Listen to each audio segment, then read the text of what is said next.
Bonjour à tous, bienvenue sur Club Experiences, le podcast.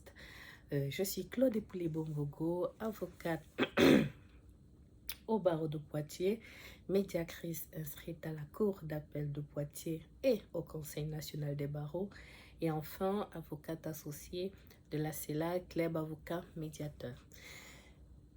First of all, je m'excuse, vous entendrez que je zozote un petit peu. Et en plus, j'ai ma boisson là. Pour ceux qui sont en France, vous savez que la période est compliquée, que la grippe rôde. Donc, je me bats depuis quelques jours avec une petite grippe qui veut me manquer de respect, mais tout va bien. J'ai l'avantage. Voilà. Soyez les bienvenus du coup sur ce nouveau format qui est du coup un podcast. Avant de présenter le podcast, je vais vous indiquer mes domaines d'intervention. Donc, droit pénal, droit civil de la famille et du patrimoine, et enfin, droit des affaires. Ici, comme je vous ai dit, c'est un podcast, un format en fait différent sur lequel je me propose de vous présenter un contenu un petit peu différent, mais je vais vous donner les domaines dans lesquels ce podcast interviendra, on va dire ça comme ça.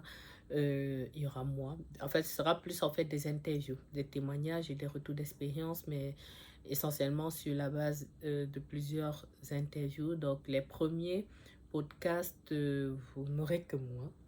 Mais par la suite, du coup, il y aura des échanges en fait avec des personnes qui sont liées au domaine, on va dire, qui m'intéresse de manière générale: la foi, le droit, la famille, la mode, le lifestyle, le luxe, beaucoup de luxe, et l'entrepreneuriat de manière générale. Donc, ça, c'est un podcast en fait sur lequel je vais proposer du contenu, on va dire, sur lequel je m'ouvre un petit peu plus, même si ce sera toujours lié à moi et donc ce sera toujours lié au droit.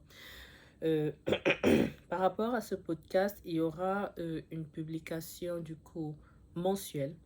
Je vais essayer de la faire tous les deuxièmes samedis du mois à 19h. Donc, on aura une publication sur YouTube parce que YouTube, c'est la maison. J'ai commencé sur YouTube et je veux qu'il y ait toujours la publication sur YouTube. Mais en plus, on aura Apple Podcasts, Spotify, pardon, Spotify et enfin Deezer. Voilà. Donc, on part en fait sur toute autre chose. J'espère que l'aventure vous plaira. Euh, J'espère que l'aventure vous plaira. C'est quelque chose de complètement différent. Alors, pour cette première série d'épisodes, je vous l'ai dit, vous n'aurez que moi, mais je vous propose en fait quelque chose d'un petit peu différent. Je vais vous parler de moi. Pour être un petit peu honnête, c'est une vidéo que j'ai eu un petit peu de mal à tourner. C'est pour cela aussi qu'il n'y aura pas de montage particulier, il n'y aura pas d'effet particulier, parce que c'est une vidéo que j'ai assez repoussée. Et juste maintenant, je pose ma caméra et je la filme. Voilà, parce qu'il faut que je la publie et qu'il est temps. Je vais vous partager un témoignage sur ma vie, essentiellement professionnelle, mais sur un ensemble de choses que j'ai vécues sur ces dernières années. Donc, c'est un témoignage qui va se dérouler en plusieurs parties et donc en plusieurs épisodes. Et ça va commencer sur l'année 2021. Donc, le thème en fait de ces témoignages tournera autour de l'acquisition de mes locaux professionnels. Acquisition de mes locaux professionnels et toutes les épreuves en fait que j'ai vécues autour de l'acquisition de ces locaux-là. Pour que ce ne soit pas indigeste, comme je vous l'ai dit, je vais faire plusieurs épisodes. Je vais essayer de faire des épisodes de 45 minutes, 1 heure maximum. Et je vais en fait je vais faire des épisodes de 45 minutes, 1 heure maximum. Je fais par thème et je fais par année. Donc là, du coup, je fais l'année 2021 que j'ai intitulée La naissance du projet et la vision. Je vais faire un gros disclaimer avant de rentrer dans le détail de cet épisode. Euh, je vais beaucoup vous parler de business, je vais beaucoup vous parler de droit, je vais beaucoup vous faire, je vais vous parler du fonctionnement de l'ordre des avocats et tout le reste, mais surtout, je vais beaucoup parler de foi. Je vais beaucoup parler de foi et c'est ici que commence le disclaimer. Avant d'être avocat, je suis une femme de foi, je suis enfant de Dieu. Donc, je vais parler de ma foi. Si ça dérange des personnes pour X ou Y raison, c'est votre droit le plus absolu. Et juste dans ce cas, vous passez à autre chose.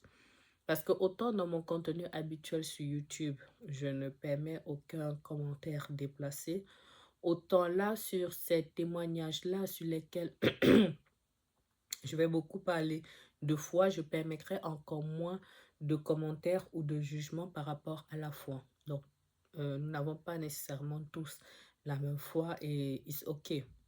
Chacun fait ce qu'il veut. Enfin, dernier point au niveau du disclaimer. À qui est destiné en fait ce contenu, cette série de témoignages que je vais faire? D'abord aux croyants. D'abord aux croyants parce que je vais vous témoigner de ce que Dieu a fait pour moi. Et je pense que ça peut inspirer des personnes. Quand j'ai commencé en fait à produire du contenu sur YouTube et de manière globale sur les réseaux sociaux, mais de manière spécifique quand même sur YouTube, c'est parce que je me suis dit qu'il y a beaucoup de choses que j'ai vécues dans mon parcours entrepreneurial et dans ma vie d'avocat pour lesquelles j'aurais aimé être préparée avant. Et je pense que lorsque on a un retour d'expérience d'une personne qui a des caractéristiques similaires aux nôtres, ça peut booster en fait notre foi, ça peut nous encourager. Donc, par ces contenus, je veux d'abord rendre grâce à Dieu pour ce qu'il a fait pour moi, parce que les personnes proches de moi savent que littéralement, si je n'avais pas Dieu dans ma vie, je pense que je ne serais tout simplement pas là, mais genre physiquement. Physiquement, je ne serais même pas là tellement ce que j'ai vécu ces dernières années a été difficile. Difficile émotionnellement, difficile physiquement. Donc, si je n'avais pas Dieu, je n'aurais pas été là. Et lorsque le Seigneur vous sauve de certaines choses, il faut témoigner. J'avais du mal avant, je vous le raconterai dans les différents épisodes. C'est aussi pour ça que cet épisode est difficile à filmer, mais il faut le faire. Donc, il faut témoigner de ce que Dieu a fait, il faut servir d'exemple aux autres. Il faut aussi, en exposant, on va dire, ce que Dieu a fait, vous exposer ce que le diable a essayé de vous enlever et vous figer en fait ce que vous avez reçu. Voilà, donc c'est pour ça en fait que je fais tout ça. Donc, contenu destiné aux croyants d'abord, contenu pardon, destiné par la suite pas aux professionnels du droit, mais aux personnes qui s'intéressent un petit peu bon, au droit comme moi, mais qui derrière sont peut-être une fibre entrepreneuriale, des choses comme ça. Donc, chacun voit ce qui lui convient et puis chacun se loge un peu là. Alors, je vous ai donné l'intitulé du coup de cet épisode que je mettrai aussi dans la barre d'informations. Alors, l'année 2021 est une année en fait qui commence très bien pour moi. C'est une année, c'est un début d'année en fait qui est très épanouissant pour moi et je suis beaucoup dans la gratitude parce que pour ceux qui connaissent mon parcours, j'ai eu un parcours plutôt difficile. Euh, J'essaye vraiment de faire un focus sur la partie professionnelle, hein. J'ai eu un parcours qui a été plutôt difficile, il y a eu beaucoup de difficultés, donc quand je commence 2021, je suis tellement contente, je rends grâce à Dieu parce qu'il y a un certain nombre de choses en fait qui sont stables dans ma vie et ça me fait beaucoup de bien. Donc dans ma vie personnelle, sans rentrer dans le détail, je me sens extrêmement épanouie. Donc j'ai des projets qui avancent, qui sont de super projets. Ma vie familiale est bien, ma vie amoureuse est bien, financièrement ça va. Je grossis, sachant que j'ai prêté serment le 21 décembre 2017, mais j'ai débuté mon activité au 1er janvier 2018. Donc seulement 3 ans après, je suis très contente de la croissance. J'ai une croissance à 2 chiffres, littéralement. C'est plutôt prometteur. Bref, honnêtement, je suis satisfaite. Je rends grâce à Dieu, pardon, je suis vraiment très, très contente. Et fidèle à moi-même, j'ai des projets. J'ai toujours des projets. J'ai toujours des projets. Je pense que c'est peut-être lié aussi à mon caractère de base, les béliers. sont des fonceurs. Et j'ai ce caractère-là, même si à certains égards, je me bride un petit peu, mais moi, je suis une fonceuse. Je pense à une chose et puis je l'implémente. Voilà, on ne tâte pas beaucoup. Ça fonctionne, ça fonctionne, ça fonctionne pas, mais de côté, mais au moins on avance. Je ne suis pas le type de personne à me poser, à réfléchir 1000 ans, à faire ci, à faire ça. Je suis d'autant plus dans la gratitude que sur le plan professionnel, comme vous dites, j'exerce en individuel, mais j'ai déjà 2 cabinets. J'ai ouvert mon second cabinet en septembre 2020 sur la commune de Vivonne, pardon, au 63 Grand Rue. Nous sommes en pleine période de Covid, mais je suis d'autant plus dans la gratitude et d'autant plus fière de moi que on a survécu à la première année Covid. Il faut bien comprendre que lorsque le Covid arrive et que ici en France, on nous confine en fait en mars 2020. Et avant ça, en fait, il y avait la grève des avocats. Il y avait en fait déjà le début du projet de la loi sur la réforme des retraites. La réforme des retraites.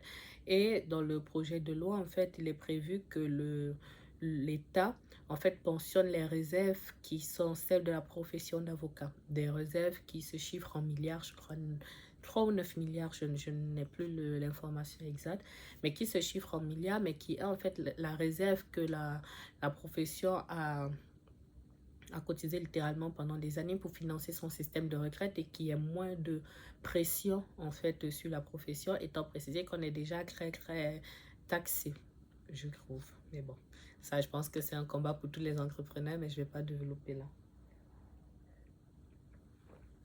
Donc, les manifestations en fait d'avocats étaient telles que les juridictions étaient bloquées. Et moi, je faisais beaucoup de permanence. Je faisais beaucoup de permanence pénale et tout le reste. Donc, tout ce qui est commission d'office était bloqué. Donc, sur le plan national, en fait, on avait décidé qu'on n'interviendrait plus. Et ici, à Poitiers, donc, le bâtonnier avait sorti une sorte de document qui était envoyé, en fait, dans toutes les juridictions.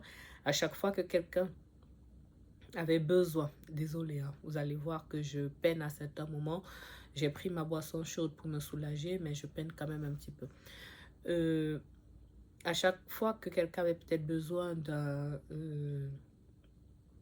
avocat, que ce soit dans un commissariat, une gendarmerie, au palais de justice des Ferments et tout le reste, en mettant en fait la motion qui avait été votée par l'ordre des avocats de Poitiers qui disait que tant que cet amendement-là prévoyant le retrait de nos réserves en fait par l'État, tant que cet amendement-là existait, les avocats n'interviendraient plus dans le cadre des commissions d'office. Donc, moi qui en faisais pas mal, mes réserves diminuaient, mais on doit être solidaire de la profession. Alors lorsqu'il se passe en fait un certain nombre de choses qui engagent la profession, s'il y a un mouvement qui se met en place, que ce soit sur le plan local, donc au barreau de Poitiers ou sur le plan national, moi je suis le mouvement. Donc nous sommes tous en grève. J'avais déjà un fonds de roulement qui font un petit peu, mais voilà, qui est là. Donc au moment en fait où on nous confine la première fois, je vous avoue que je panique. Je panique parce que la réserve déjà se fond, parce que ça fait 1 mois et demi, 2 mois que la profession est en grève. Et avant qu'il n'allège et tout le reste, les choses, le pays est paralysé.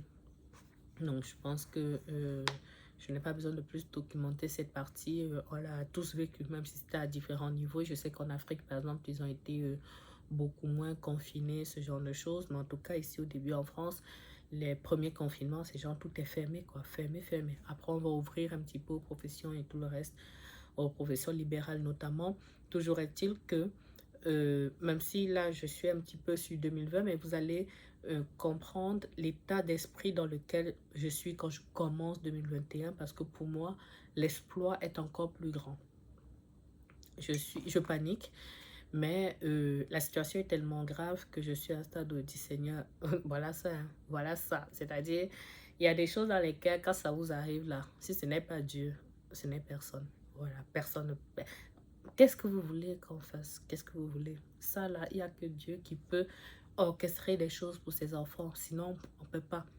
Donc, Dieu merci, justement, le Seigneur entre dans la bataille. Il y a beaucoup de choses qui se mettent en place, en fait, qui vont faire en sorte que je vais survivre à cette année-là et ça va bien se passer. Donc, que ce soit les prêts garantis par l'État, que ce soit les avances de sommes en fait qui sont prévues par la chancellerie, donc par le ministère de la Justice. Il y a beaucoup de choses qui se mettent en place qui vont en fait me soulager financièrement et naturellement, dès qu'on déconfine, moi je reprends le boulot et tout le reste. À ce moment-là, je n'ai qu'une salariée, une secrétaire, donc ils suspendent les cotisations, URSSAF. Bref, il y a des choses qui se mettent en place et vraiment, le Seigneur orchestre les choses de telle sorte que je survole l'année 2020 et ça se passe bien. Quand je peux travailler, je travaille à fond, d'autant plus que quand on est confiné, bah, je me repose, quoi. Je me repose essentiellement. À ce moment-là aussi, j'enseignais à l'université de Poitiers. Je dispensais des TD. Donc, ce semestre-là, en fait, on le termine à distance. C'est un peu pénible, les corrections de copies et tout le reste. Toujours est-il que c'est un argent qui va rentrer aussi dans l'année. Donc, c'était cette petite parenthèse-là. Cette petite parenthèse-là, en fait, pour vous montrer que je rentre vraiment dans l'année 2021 en mode waouh quoi. C'est-à-dire qu'il n'y a que Dieu qui peut faire ça. Il n'y a que Dieu qui peut faire en sorte que vous soyez dans une situation sans queue ni tête, une situation dans laquelle personne ne voit l'issue et que vous puissiez en fait voilà, vous en sortir et aussi bien. Donc j'avance dans un projet de construction, voilà, comme je vous dis financièrement ça va, j'ai des projets, je suis en fait stable. Je suis stable et donc je prends un ensemble de décisions pour la suite. Je décide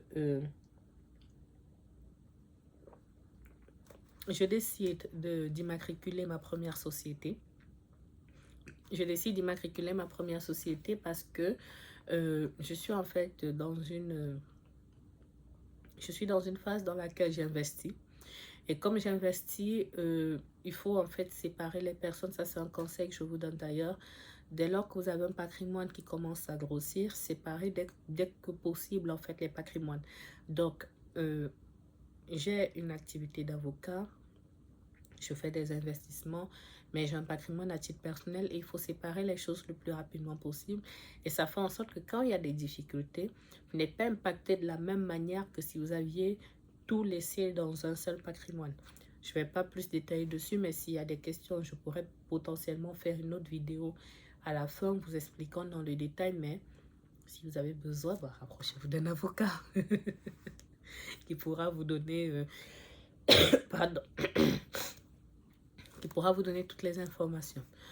Donc, je décide d'immatriculer ma première société et dans le montage financier, je décide en fait de racheter, donc que la société qui va être immatriculée va racheter la clientèle que j'avais déjà développée à titre individuel pour qu'elle rentre en fait dans l'assiette que ça fasse en fait un apport, mais dans l'assiette en fait de la société. Donc, pour cela, je travaille en étroite collaboration avec mon comptable et par la suite... Pardon, ça va être long. Hein. Il reste encore une demi-heure de vidéo, ça va être long. Allez, on se mobilise. Donc, je travaille avec mon comptable, je travaille aussi avec mon expert comptable, je travaille avec mon banquier. On fait en fait les montages. Je vais rencontrer des difficultés au niveau de l'ordre des avocats, mais ça, je vous l'explique par la suite. Dans la même période aussi, je suis approchée par une consoeur qui me propose en fait de racheter sa clientèle. C'est un certain coût parce que c'est plusieurs dizaines de milliers d'euros. Je déciderai par la suite si je vous donne les chiffres exacts ou pas. C'est plusieurs dizaines de milliers d'euros, mais lorsqu'on se rend compte, c'est une personne qui m'inspire confiance. C'est une personne qui me montre en fait ses précédents bilans et c'est une activité en réalité qui fonctionne bien. C'est une activité qui fonctionne bien. Donc, je me souviens en fait toujours du moment où je suis sortie de ce local-là et j'ai appelé immédiatement mon conjoint, j'ai appelé ma secrétaire. J'ai passé 2 coups de fil. En fait, en réalité, j'avais déjà décidé. Mais j'avais appelé en fait les 2 personnes pour avoir en fait leur avis, pour leur en parler, mais ça me semblait être une bonne opportunité parce que j'étais justement dans cette phase de croissance-là, que j'étais dans l'immatriculation de la société, voilà. Et la décision d'après que je prends, du coup, c'est celle de construire mes locaux professionnels. Pourquoi? Parce que à ce moment-là, je suis en location. Je suis en location, du coup, pour mon entreprise, pour le à titre individuel. À ce moment-là, j'exerce à titre individuel, mais je suis en location. Et je me dis, j'ai une bonne croissance, je suis encore jeune, que ce soit dans la profession ou en âge. C'est le moment d'investir de telle sorte qu'au moment où je pars à la retraite, que l'emprunt, en fait, pour mon bâtiment est, est déjà fait, si vous voulez. Donc, et il est déjà surtout remboursé. Donc, c'est ça, en fait, les projets sur lesquels j'ai voulu à titre professionnel, sachant qu'il y a aussi des projets à titre personnel. Mais comme je vous dis, ça va. Ça va, ça se passe bien, que ce soit le boulot, voilà, tout le reste, ça va. Donc, je décide de foncer là-dessus.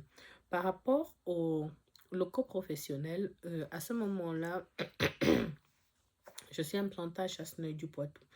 Chasseneuil-du-Poitou est une commune, en fait, bon, pour ceux qui ne connaissent pas trop le département, je suis à ce moment-là juste en face du Futuroscope. Je suis en face du Palais des Congrès et juste à côté, en fait, du Futuroscope.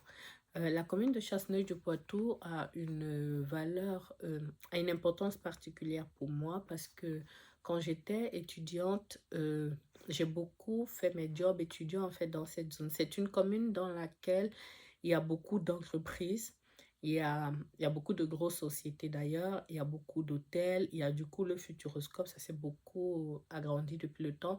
Il y a le Futuroscope, il y a une partie de l'université de Poitiers. J'ai envie de dire un campus, je crois que ça doit être la fac des sciences, un truc comme ça. Mais en tout cas, il y a un campus, il y a beaucoup de gros centres d'appel, il y a beaucoup d'hôtels, puisque bah, du coup, il y a le Futuroscope à côté. Et j'ai un attachement particulier par rapport à cette commune. D'abord parce que, comme je vous dis, quand je faisais en fait mes jobs étudiants, je venais souvent là. Il faut savoir que l'un des principaux jobs étudiants que j'aurais eu, quasiment durant toutes mes études, c'était le job de femme de ménage. Et sur la commune de Poitiers, même, c'était très difficile de trouver des opportunités de job. Donc, je travaillais dans les hôtels ici à Chasseneuil-du-Poitou, notamment. Je prenais le bus, c'était fastidieux et tout le reste, mais je travaillais là. Idem, quand j'étais élève avocat, au moment où je passe l'examen d'entrée en école d'avocat et mes premiers mois en école d'avocat, je travaille dans un centre d'appel. Je travaille dans un centre d'appel, pareil, qui est ici, en fait, à Chasseneuil-du-Poitou. Donc, lorsque j'ai posé ma plaque, dans des circonstances que je vous indiquerai dans une autre vidéo, lorsque j'ai posé ma plaque, je l'ai posée ici à Chasseneuil-du-Poitou. Et pour moi, c'était une manière aussi un peu de conjurer le sort. Et c'était, rien que le fait de rentrer dans cette commune, ça me rappelle qui je suis, ça me rappelle ce que j'ai traversé et ça me fortifie en fait pour la suite. Ça me fortifie pour la suite. Donc, lorsque je décide en fait d'acquérir mes locaux professionnels, je pars sur un projet de construction d'abord parce que j'ai déjà construit à titre personnel. C'est très difficile. La construction, honnêtement, c'est pas pour les enfants. Vraiment, c'est pas pour les enfants. Que ce soit ici ou ailleurs, hein, parce que je vois, je connais des personnes qui construisent au Cameroun. C'est le cardio. Vraiment, c'est le cardio. Mais je connais déjà un constructeur qui est vraiment très bien.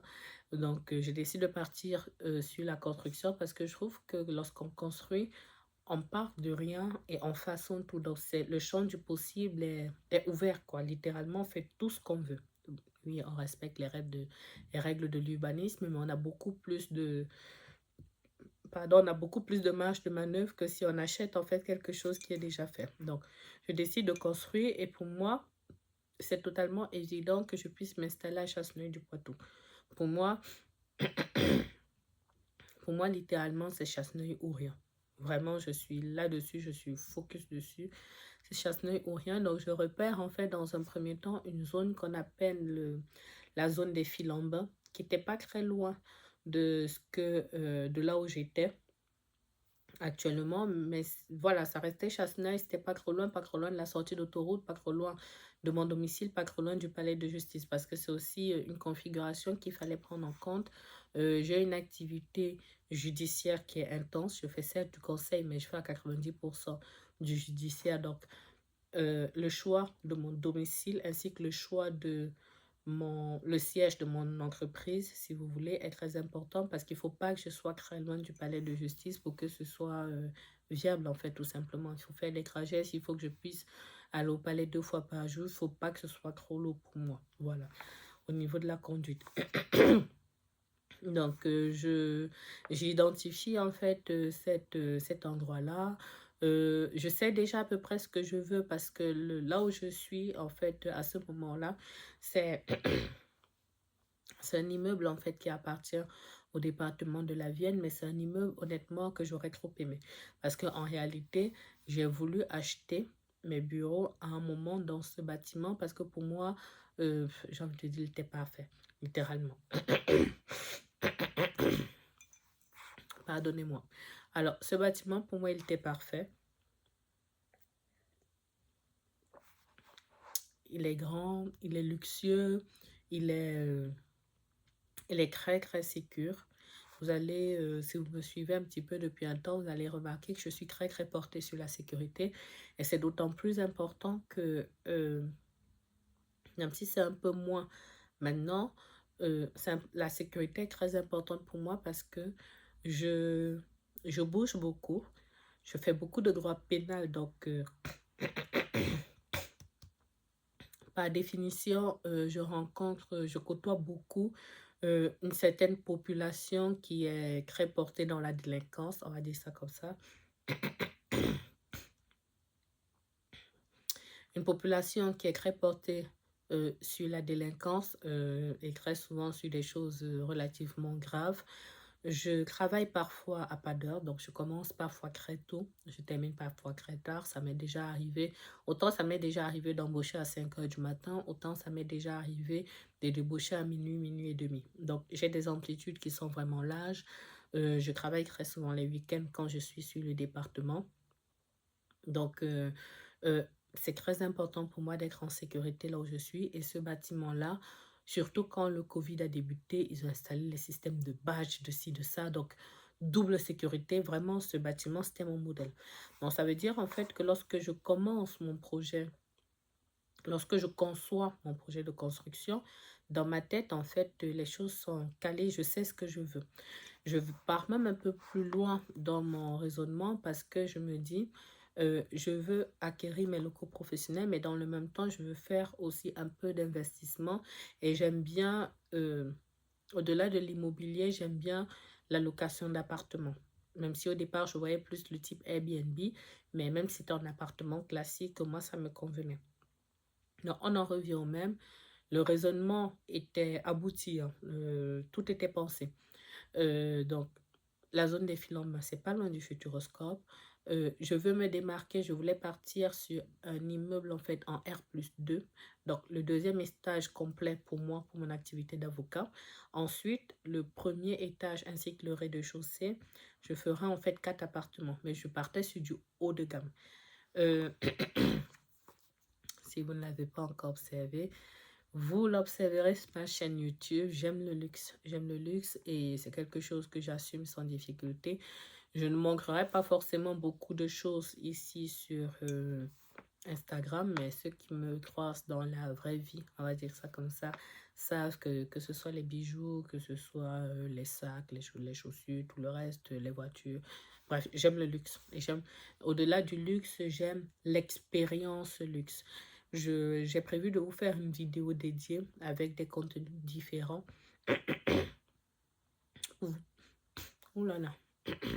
Pour vous montrer à la fois ce que je peux vivre du coup en expérience luxe, mais aussi ce que ça m'apporte et comment je le copie, on va dire, pour mon activité d'avocat et pas que. Mais ça, c'est une vidéo à part. Toujours est-il que dans le projet de construction, je parle là-dessus en fait pour une certaine catégorie, une certaine clientèle spécifique. Je pars sur du haut de gamme, voire luxe. Je sais déjà quels sont les matériaux. Voilà, j'ai déjà de l'expérience dans la construction. J'ai déjà de l'expérience dans la construction, donc c'est censé aller vite. Donc voilà le projet.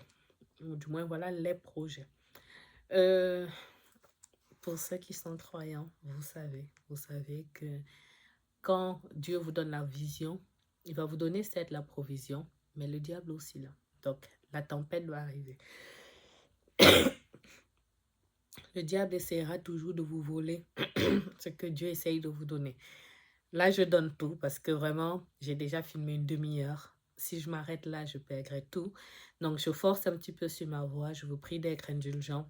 Pour les pour les prochains épisodes, je les ferai peut-être en plusieurs fois si besoin. Et en tout état de cause, normalement, je serai déjà guérie. Je cherche des yeux, mais pastilles, parce que Strepsil, c'est la vie. Je vais prendre Strepsil et je reviens parce que sinon...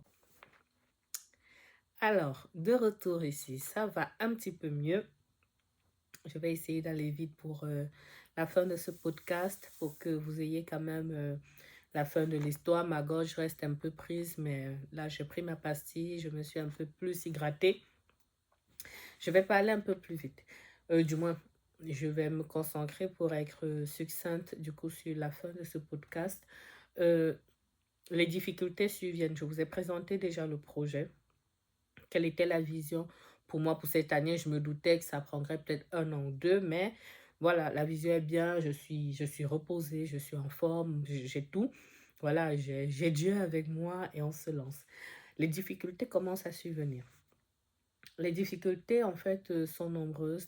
D'abord, euh, beaucoup de temps passé entre le comptable, l'expert comptable, le banquier, parce que il faut faire le tour quand vous avez un projet de rédaction d'immatriculation de société. À l'époque, pour ceux qui sont un petit peu du corps, tout ne se faisait pas sur le guichet unique, le truc de l'INPI là, qui prévaut à ce jour. Il fallait faire les démarches criminelles de commerce, mais il faut rédiger les statuts, il faut faire les PV d'âge. Il faut se renseigner quelle est la bonne forme de société, comment on fait l'apport, voilà, comment il faut qu'on gère, comment il faut qu'on fasse le prévisionnel. Donc, il faut gérer tout ça, ça prend beaucoup de temps. Ça prend beaucoup de temps, mais c'est passionnant, mais soyons quand même honnêtes, ça prend beaucoup de temps. Il faut faire plusieurs allers-retours. Ce qui est bien, c'est qu'à ce moment-là, j'ai un super banquier. J'ai déjà quasiment son accord de principe. J'ai déjà quasiment son accord de principe, même s'il faut valider. Il faut dire aussi que j'avais de super bilans. Comme je vous dis, euh, vraiment, tous les voyants étaient ouverts. Donc, j'ai l'accord de principe, même s'il n'est pas écrit. Pour ceux qui savent, l'accord de principe d'un banquier, surtout sur des projets comme ça, c'est important. Donc, je l'ai quand même. Lorsque la consoeur me propose du coup le rachat de sa clientèle, c'est beaucoup d'argent, mais comme j'ai déjà en fait ce projet global-là de rachat de ma clientèle, je veux racheter aussi sa clientèle dans la foulée. Je me dis, c'est pas plus mal. Donc ça me prend du temps quand même, ça m'épuise un peu, je travaille moins à titre personnel, mais je fonce. Je commence à rencontrer des difficultés personnelles sur un projet de construction que j'avais et qui, pareil, commence à me prendre du temps, qui me génère quand même pas mal de stress et surtout me prend beaucoup d'argent. Parce que de manière globale, je suis passionnée par le droit, je suis passionnée par ce que je fais et donc je travaille beaucoup. L'une des récompenses, c'est que je gagne forcément beaucoup d'argent. Mais ce projet-là me drainait en fait littéralement financièrement et je le vivais mal. Je le vivais mal, mais je me disais, je me concentre dessus. Après, quand ce sera fait, ce sera bien, c'est un investissement et tout le reste. Mais il y a ça, donc je travaille en fait et je ne sens pas vraiment le fruit de mon travail puisque c'est grainé en fait dans ce projet-là. Mais je sais les dents, je me dis, il faut faire ce qu'il y a à faire, on avance. Je rencontre des difficultés avec l'ordre des avocats. Euh, Pourquoi difficulté avec l'immatriculation? Donc d'abord, à certain moment, l'acte de cession, ça convient pas, il faut le rédiger, il faut le modifier.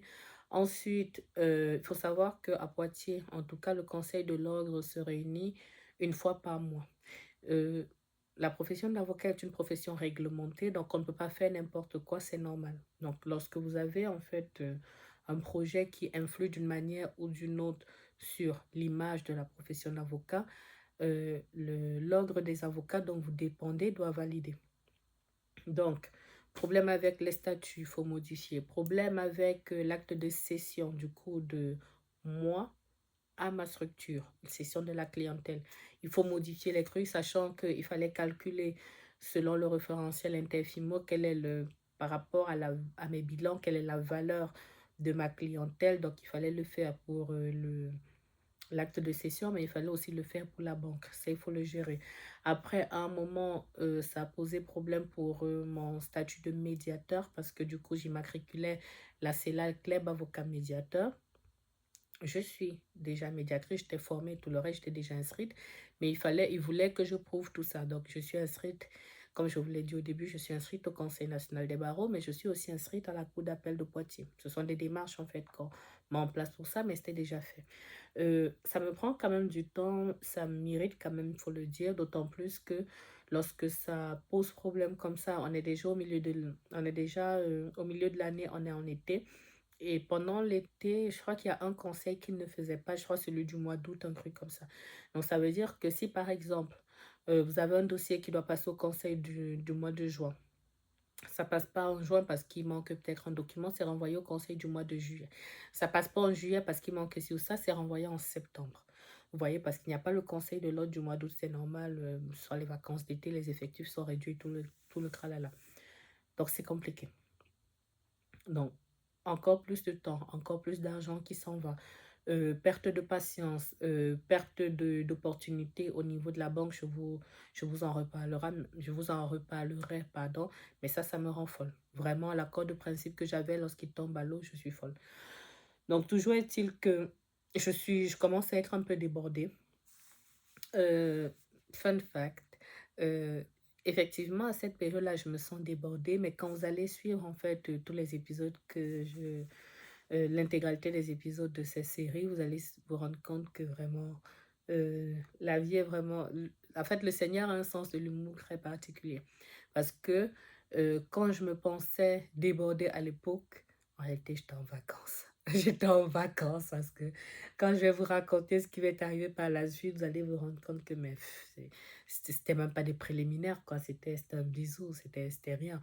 Toujours est-il qu'à ce moment-là, je me sens débordée. Euh, le projet d'acquisition du coup de l'autre clientèle se voit un petit peu décalé. Donc pareil, faut gérer en fait tout ça. Euh, Au début, pour cette clientèle-là, moi j'avais décidé de racheter la clientèle, mais de la rapatrier à mon cabinet de Vivonne. Parce que la consoeur, en fait, qui me cédait sa clientèle avec son activité à Coué, qui est aujourd'hui mon troisième cabinet, du coup, euh, quand vous voyez la présentation, ma signature. Mais au départ, je ne souhaite pas en fait ouvrir un troisième cabinet, je souhaite rester sur deux cabinets parce que c'est de la gestion, c'est ci, c'est ça. Voilà, je crois que j'avais déjà un stagiaire à ce moment-là. Je crois que ça doit être la période aussi où je prends mon premier stagiaire. En tout cas, il y a une croissance. Et avec le recul, je pense en fait que j'ai commencé à vivre une hyper-croissance à ce moment-là sans pour autant mettre un mot dessus. Une hyper-croissance, c'est bien, mais ça a un effet qui se coule en fait qu'il faut pouvoir anticiper. Mais ça, pareil, il faut avoir l'information. Vous n'avez pas l'information, voilà. Mais il faut pouvoir anticiper ça, en fait, parce que quand vous grossissez trop rapidement, il y a le revers. Il y a le revers, il y a la masse de travail, il y a les charges sociales, il y a l'humain à gérer. Et ce sont en réalité des difficultés que je vais rencontrer après et qui vont contribuer à me mettre en difficulté, mais je vais vous en reparler. Septembre, octobre, du coup, enfin en septembre, donc je fais aussi les démarches tribunal de commerce en même temps. Enfin en septembre, j'ai l'immatriculation du moins, on va dire, j'ai l'agrément de l'ordre des avocats, ce qui manquait au tribunal de commerce pour qu'ils me sortent mon cabis. Ça veut dire en fait que sur mon cabis, on voit que ma société, je crois que sur le cabis, c'est juillet, hein. Sur le cabis, ça doit être juillet 2021, alors que j'ai l'accord de l'ordre des avocats en septembre. Il y a une histoire dans ce genre-là. Mais quand je vous dis que j'ai l'accord de l'ordre des avocats en septembre, c'est de très haute lutte, hein. Je vous passe pas mal de détails parce que c'est l'ordre des avocats et que je suis... C'est un contenu public que je fais et forcément, je suis obligée d'avoir une certaine réserve sur certaines choses que je dis, mais voilà. Voilà. L'ordre des avocats, moi, c'est toujours particulier, mais de très haute lutte, comme je vous dis. Je l'ai en septembre, sauf que dans le même temps, les difficultés que moi j'avais, on va dire, à titre personnel sur les plus-values, sur la construction que je faisais, les difficultés vont augmenter, ce qui va faire en sorte que je me retrouve avec un fichage bancaire. Le fichage bancaire, en fait, c'est lorsque vous avez des incidents, soit dans des remboursements de vos crédits ou alors quand vous avez un chèque qui est rejeté. Donc, c'est une inscription qui est faite, en fait, au niveau de la Banque de France et qui vous empêche, en fait, d'obtenir tout crédit, en réalité, donc pour une durée de 5 ans. Et le fichage peut être levé avant par l'organisme à qui vous devez de l'argent, on va dire ça comme ça, si votre dette est régularisée avant le délai de 5 ans. Donc, le fichage arrive. Avant que le fichage n'arrive, déjà, j'apprends que le conseiller, en fait, qui m'avait donné son accord de principe à la banque et tout, il est muté dans une autre agence et après, il quittera même cette banque. Donc, je m'enfonce un peu plus. Je suis au bout de ma vie. Je suis au bout de ma vie parce que j'ai donné mon accord pour le rachat de la clientèle de la consoeur. Accord que je ne peux plus tenir puisque je ne peux plus emprunter le temps que je régularise, mais le temps que je régularise, je n'ai plus l'accord de principe que j'avais pour le financement. Et en plus de ça, bon, je commence à être très fatiguée. Pareil, hein. Ça, c'était le très fatigué de 2021. Quand vous allez écouter la suite, vous allez comprendre que, pareil, j'étais en vacances, hein. J'ai connu des niveaux de fatigue. Je ne savais même pas que c'était possible. Je savais pas. Je savais même pas que que le corps humain pouvait tenir tant de stress et de fatigue en même temps. Mais toujours est-il qu'à ce moment-là, je me sens très fatiguée. J'ai un gros contre-coup financier parce que, comme je vous dis, euh, sur le projet de construction que j'avais à titre personnel, j'ai subi énormément de plus-values et les plus-values reposaient sur moi. Donc, je finançais les plus-values. Il fallait que je règle la question du fichage, il fallait que je règle la question de l'achat de clientèle de la consoeur.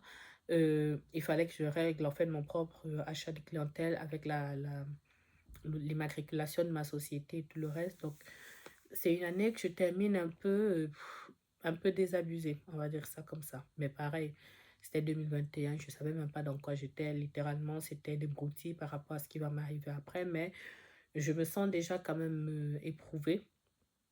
Ça me saoule un peu, mais la vision est toujours là.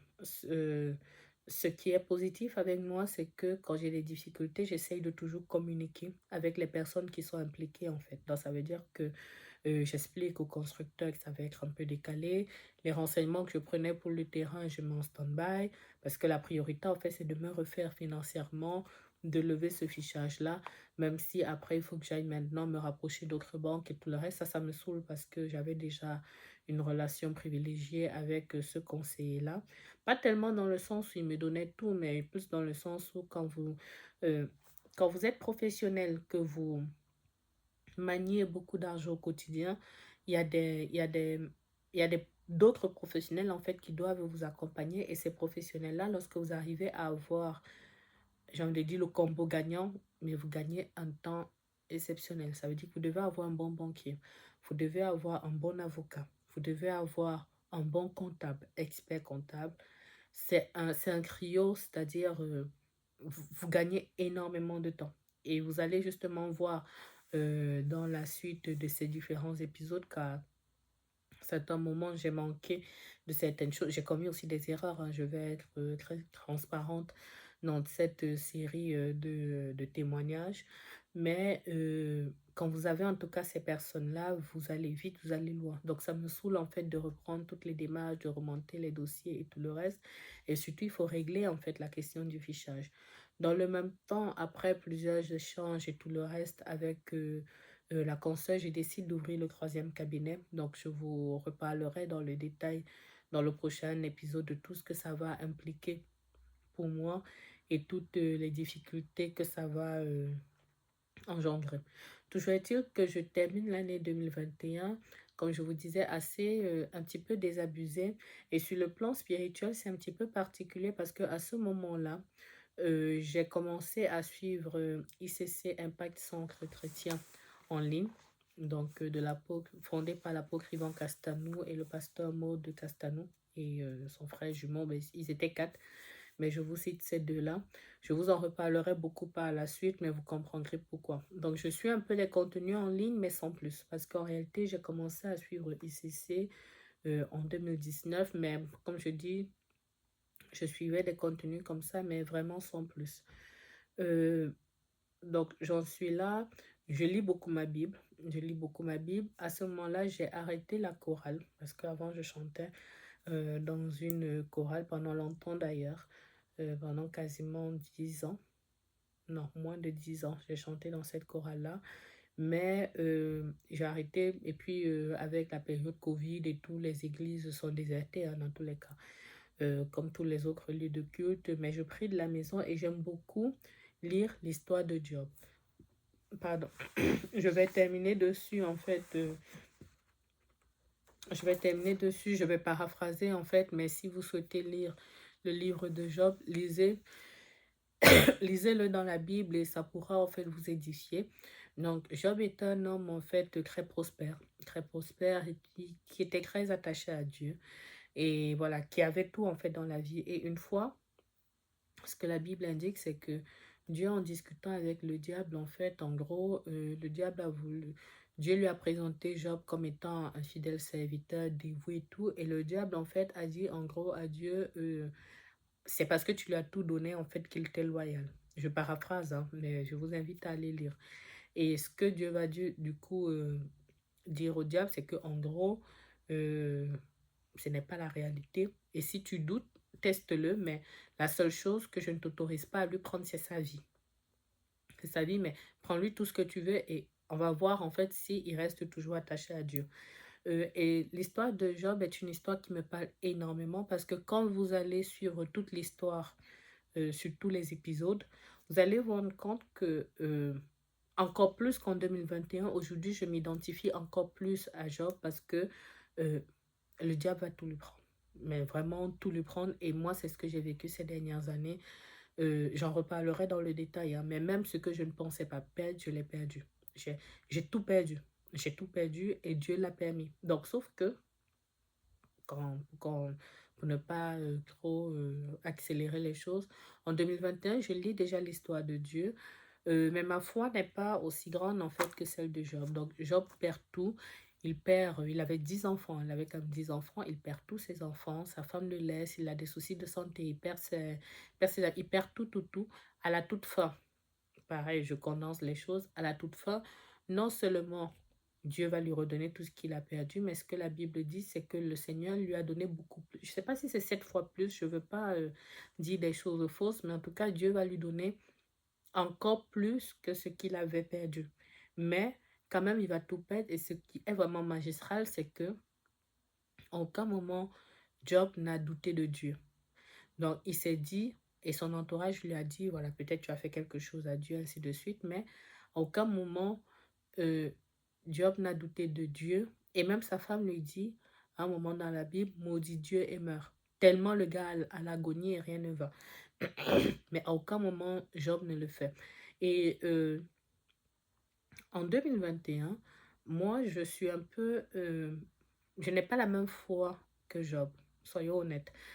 Aujourd'hui, ce n'est absolument plus le cas, mais en 2021, ce n'est pas le cas parce que je suis quand même un peu dégoûtée. Quand je termine 2021, je suis dans un mood où je prie toujours un peu parce que c'est d'abord l'éducation que j'ai reçue et que j'ai quand même noué avec le temps une relation avec Dieu, mais je reconnais que voilà, j'en veux quand même un peu à Dieu. J'en veux quand même un peu à Dieu parce que je suis un peu dans un mood où je me dis, bon, Seigneur, moi j'avais commencé l'année, les premiers mois de l'année étaient super, j'avais des projets, ci, j'avais ça. Mais pourquoi en quelques mois, la situation dégénère, des choses que j'avais pourtant anticipées, ça, à titre perso, ça dégénère, financièrement, c'est compliqué, nanana, mais voici à titre professionnel, ça va pas, mais voilà quoi, mais pourquoi, alors que j'ai déjà, je travaille dur et tout le reste, voilà. Je suis un peu revendicative, on va dire ça comme ça, je suis un peu dans une certaine colère, donc cet épisode, en fait, on va dire, se termine comme ça. Je crois toujours en Dieu naturellement. Mais bon, j'ai quand même un peu ce petit pincement-là où, on va dire, la tempête a commencé. Je ne savais pas à quel point cette tempête allait me secouer, mais la tempête avait commencé. Comme je vous dis, j'en reparlerai dans le détail par la suite. Je vais vivre vraiment les mots me manquent. Vraiment un ouragan, un tsunami. Mais sauf qu'à ce moment-là, je ne sais pas. Et à ce moment-là, on va dire, ce sont les premiers, ce sont les prémices en fait. Ce sont les prémices. Donc voilà, je vais m'arrêter là pour l'année 2021. J'espère que cet épisode vous aura plu. J'espère surtout que cet épisode aura inspiré certains. Il va de soi, je le redirai par la suite, mais il va de soi que je vous invite à vous accrocher à votre foi. Pardon, je crois qu'il est temps d'arrêter. Accrochez-vous à votre foi. Peu importe ce qui se passe, accrochez-vous à Dieu. Je ne regrette pas de l'avoir fait. La vision était toujours là. Le projet de construction de mes locaux professionnels était toujours là. Il va évoluer. En tout cas, aujourd'hui, j'y suis. Mais ça va évoluer. Donc, comme je disais, j'espère que ce nouveau format vous plaira, ce format de podcast. Donc, je vous reviens du coup dans 4 semaines pour l'épisode numéro 2. Je ne sais pas encore comment je vais l'intituler, mais c'est la fin de cet épisode numéro 1 qui s'intitule La naissance du projet, la vision. Voilà. À bientôt sur Club Experiences, le podcast. Au revoir.